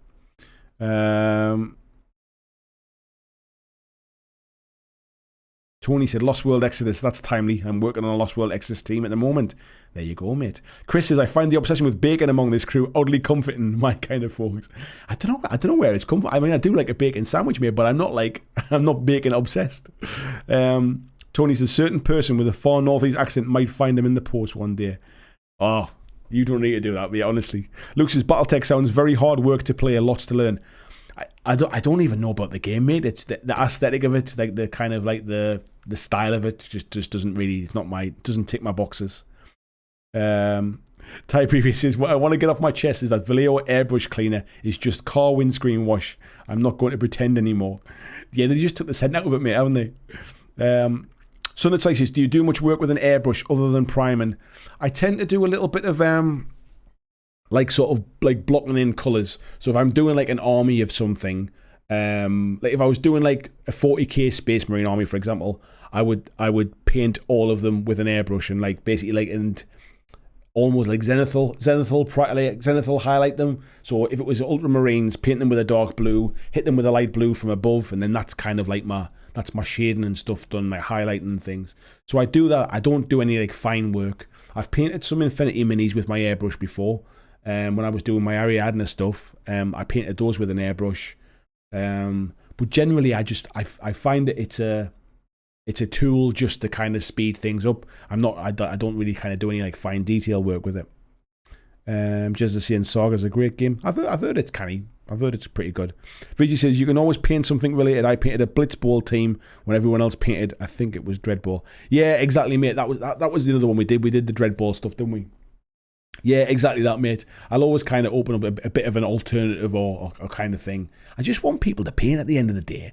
Like, it's not about kind of punishing people. I'm not trying to sell people to get into a new game or anything like that. That's not what it's about either. It's just that sometimes there's a bit of a bit of a momentum and everybody's kind of got a bit of a buzz about the same thing at the same time, and so it becomes very natural about what we paint or what we do. But yeah, I'm not trying to kind of sell people into a game or anything. Luke says, is it really just screenwash? That would not surprise me. Yeah, I'm pretty sure it is, mate, to be fair. Vijay says, yeah, I may get a Lost World Exodus when Lost World comes out. Much more my vibe. Yeah, then Wiki Wild West. I like the Wild West stuff, mate. Even though, because it's not Wild West, like there's aliens in it. There's all sorts of weird kind of like scientists and stuff. Yeah, smells just the same. It's just thinner and not blue. Jess says, do a paint challenge early in the new year. I might be able to join in then. I will definitely do one early in the new year, mate. But I think what I'll do is, I think now is as good a time as any to wrap it up, because I can feel my voice drying out now.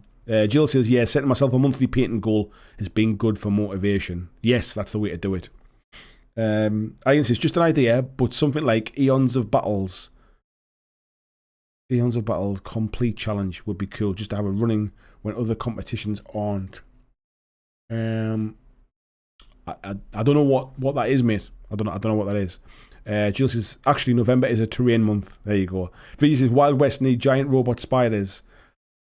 Well, you will be. In fact, I'm going to show you, mate. I'm going to show you. So, Wild West Exodus. I can't show you the models because they're in the house. They're on my dining room table, because that's where I've been building them today. Retribution. I'll show you the giant spiders, mate, in the new set. So, this is what's in the new set, and I assume, is this the kind of thing you're talking about, mate? Why won't that go? Oh, there you go. That's the kind of thing you were thinking, weren't you, mate? Big giant spiders. There's also these things in as well. I've been building these bad boys. But now they're nice. They go together good. I was quite impressed. So yes, there is a bit. There does feel a bit more Wiki Wild West to this one, mate. To be fair.